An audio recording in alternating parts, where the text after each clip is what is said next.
Okay, everyone. So we have Coach Emily Schilling with us from the University of Illinois at Urbana-Champaign. She's been very graceful to give some of her time to us today. So she's going to talk a little bit about what she's got going on at the University of Illinois and how intern coaches in the future who might want to get a role at Illinois can kind of get a bit of a peek behind the curtain. So Emily, please go ahead and introduce yourself. Maybe tell us a little bit about your history, your current role, and maybe some developmental opportunities that you've had in the past.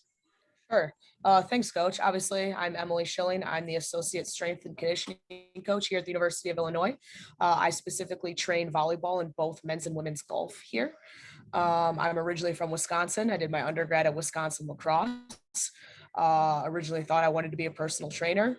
Started doing that. Didn't work out very well. Just a bit too slow for me. I realized I wanted to do athlete performance at the collegiate level.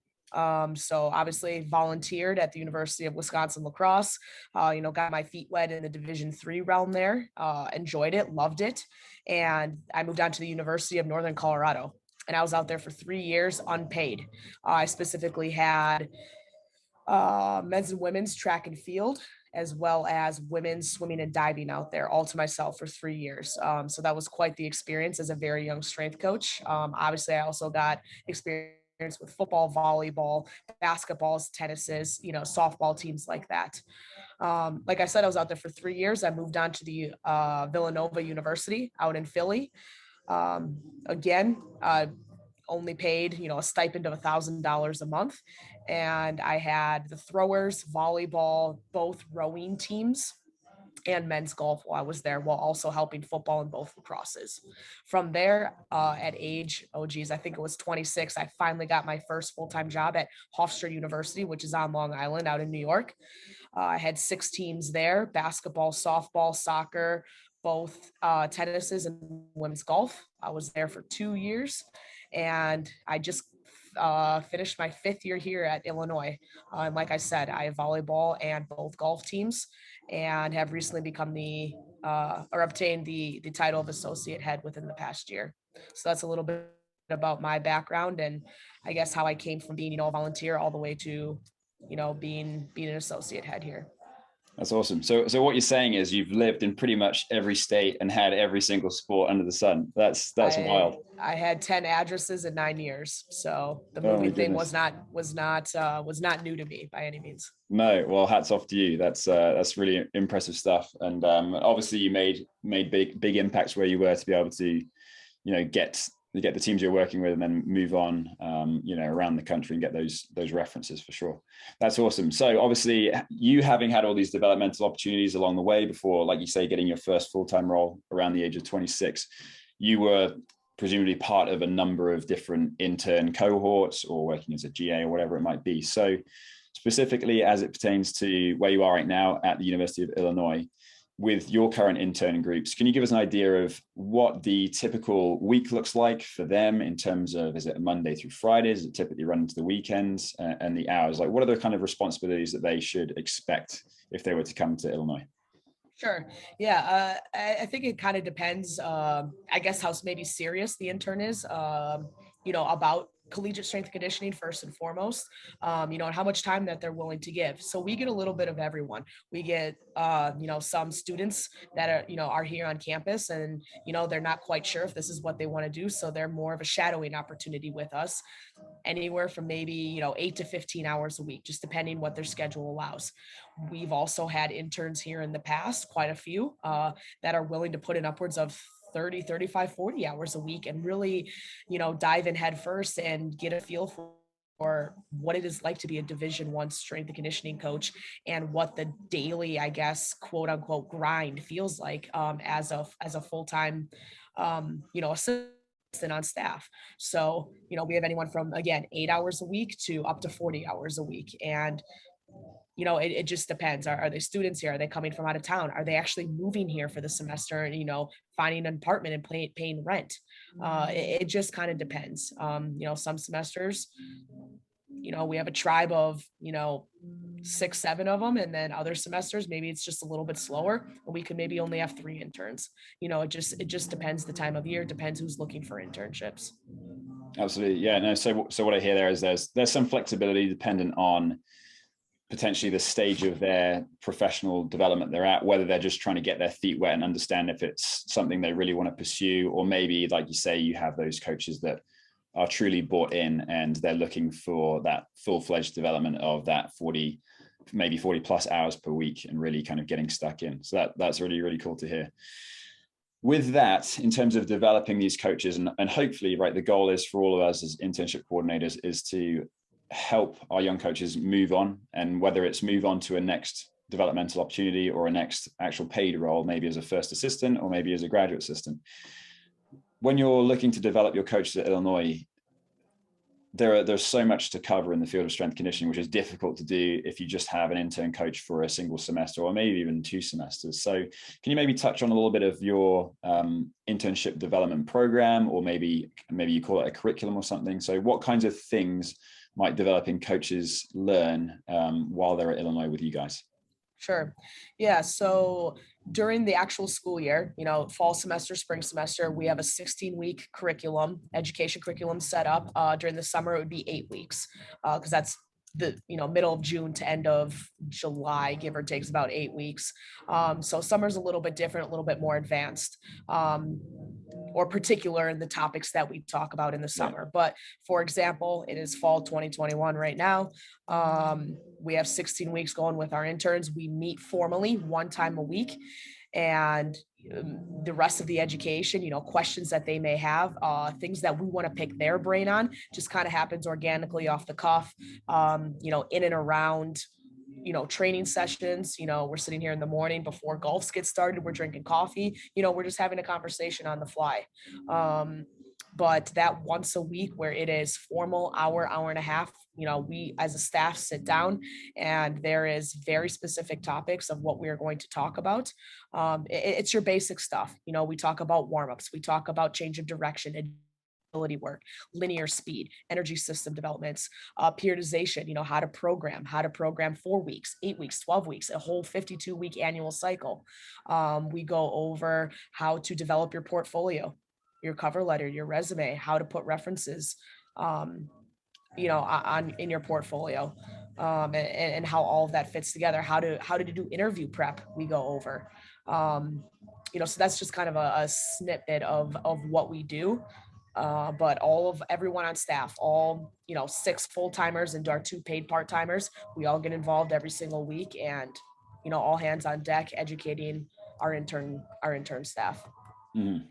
Yeah, it's awesome to hear. I really like what you said at the end there with the full staff getting involved. I think is super important that developing coaches, they're at the very front end of developing their network. And we hear this buzzword the whole time. You have to network, you have to get out there, get to conferences, but it's quite difficult, right? For young coaches who are maybe they're unaffiliated or they don't have a budget to be able to travel to conferences and do those kinds of things. So to be able to actually like truly interact with every staff member is important, because as we know in strength conditioning, as you've displayed, like people move on, and as people move on, you're going to have that person in your corner to be able to reach out to figure out if there might be opportunities elsewhere. So that's really, really cool. With moving on, obviously we mentioned this before, we're trying to help the young coaches get their first role, whether that is paid or another developmental opportunity. And you mentioned there that you help them with cover letter and portfolio prep and maybe mock interviews and things like that. So with coaches that have come through, or intern coaches that have come through Illinois, typically speaking, we talked a lot about where they might have come from, but typically where have they kind of gone to after they've left you guys? Sure. Yeah, kind of like I mentioned, I guess a few questions ago, we get everyone, people from all over. We've had a couple kids from Australia. We've had kids from New York, from, just obviously Illinois here, California, Texas. Like we get kids from everywhere, especially if they're students here. It's real easy to say we get kids from all over the place, but they're also students here, right? But particularly in the summer, when people have a little bit more free time, we're able to pull kids from a lot more diverse places as well. But something like you mentioned, hey, where do they move on to? Like what's the next step moving forward? Because fact of the matter is you can't stay here forever, right? Like we want you to spread your wings and fly away and take what you learned and go apply it somewhere else. So we've had interns here actually become full-time members on staff, who then eventually moved on to the high school level. We've had someone move on to the University of Florida and work with baseball and softball down there. We've had people become head strength coaches at the high school level. We've had people go back to Australia and work with Olympic caliber, like water sport type athletes, like rowing, sailing type athletes. We've had people go back to club volleyball, and they were more of a club volleyball coach, but then they applied what they learned here to their, 14 to 18-year-old, girls and boys club volleyball teams. So again, it just kind of depends like what you want to get out of it. I'll mention we had a kid who wanted to be a orthopedic surgeon, and he wanted to understand strength and conditioning better so that he could be a better surgeon. And he's in med school right now. So that was a really unique situation as well. So again, like not everyone that comes through here, their aspiration isn't to be a collegiate strength coach. Like you can move on to be a PT, an OT. Like I said, high school, like you work with professional athletes, Olympic caliber athletes. It just kind of depends like what your niche is. Like I said, I thought I wanted to be a personal trainer. I got my feet wet, wasn't quite what I wanted to do. And I think that's the opportunity that we provide a lot of the interns here as well, is we give you the full experience, and then it's up to you to decide, do you want this, for your future or not? And if it's not, hey, we'll help you as well. Like, again, like you said, what's our network? We got 8 people on staff here. I'm sure we know anyone and everyone, around the country, around the world, get you connected somehow in the niche that you want to be in. Yeah, that's awesome. Yeah, it sounds like clearly you have a hugely diverse group that's come through you. I think one thing that's cool there, and I think I share this experience with you, is that at work currently where I'm at as a full-time strength conditioning coach at Marquette, it's well renowned for its physical therapy program. And so we tend to get a lot of undergraduate students who want to perform an internship in collegiate strength conditioning to be able to almost take a bit of a step into the future to see, I know I want to be a physical therapist, not necessarily a strength conditioning coach, but I know that if I want to work in an athletic population, that if I see a student athlete or a pro athlete or whoever, the end goal is to get them back to the weight room and back into strength conditioning and back into performance. And so for me to, as a physical therapist, to be able to understand where they're going to, then I can kind of reverse engineer the process into the physical therapy suites. So I think it's cool. And I bet you probably learned at least 1 or 2 things from that younger person who wanted to be an orthopedic surgeon. So it's cool to have that diversity to bring it in, because as we hope, we're going to add value to our intern coaches, but we also hope that they might have some value to be able to bring in and deliver to our staff, but then also the student athletes we work with as well. So yeah, that's awesome. That's excellent. And then the final question I have for you, Coach, is you're obviously only one person. I'm fortunate to know Coach Cipriano on your staff as well, having worked alongside him a little bit too. But you're one person in a department of 8. So in terms of the kind of personalities, whether that's from a personal standpoint or from a professional standpoint, what characteristics do you think a quote unquote ideal intern candidate would have at the University of Illinois? Yeah. Like you said, we got a staff of 8. We have 8 males on staff, 2 females, and I would say we're across the board, across the spectrum of different personalities, so you'll, as an intern, kind of find probably your person that you kind of gravitate towards or maybe connect with, maybe more than someone else. But just broadly speaking of the type of intern that we are looking for, something that I'm looking for right from the get-go in the application process is how well you pay attention to detail. Like if I give you very specific instructions and how to apply and how I want it sent to me, like that's what I'm looking for. I'm looking at your cover letter. I'm looking at how well your resume is done. Is the information on your reference list, does it make sense? Is the person I'm contacting, am I able to get a hold of them, or does that email just not even exist anymore? So first and foremost, I think it's attention to detail, because once you get here, you're going to be given a lot of instructions: when to be here, what to wear, where to be, in the room, what responsibility you're given. Obviously, the longer you're here, the more responsibility, hopefully, you're going to be given. And we know that being a strength coach, you have to be on your details, right? We expect our athletes to be that way. We have to be that way. And in order for a session to run smoothly, like we got to nail the details down. So first and foremost, like I know it sounds super cliche, but you got to be able to do the detail thing in order to be successful. Um, and then I would say probably secondly is just like the willingness to learn. You know, we all come from different backgrounds, but we all know that there's 40 ways to skin a cat, right? So if you learn something somewhere, just be open-minded that, hey, just because someone preferred to back squat somewhere, someone might prefer to front squat somewhere else, and you might get the same result and the goal is the same at the end of the day, but you just have two different avenues of getting there. So those are probably the two biggest things with our interns that we are looking for from the get-go. Is just your attention to detail and your willingness to learn. If you don't have those two things, like it's really hard to give you a lot more responsibility and to trust you. You know, and really stick our neck out and our head out for you and bring you along in this profession. So if you can possess those two things, I think we could teach you anything. Yeah, absolutely. No, I don't really think it's cliche. I think it's important that that is said.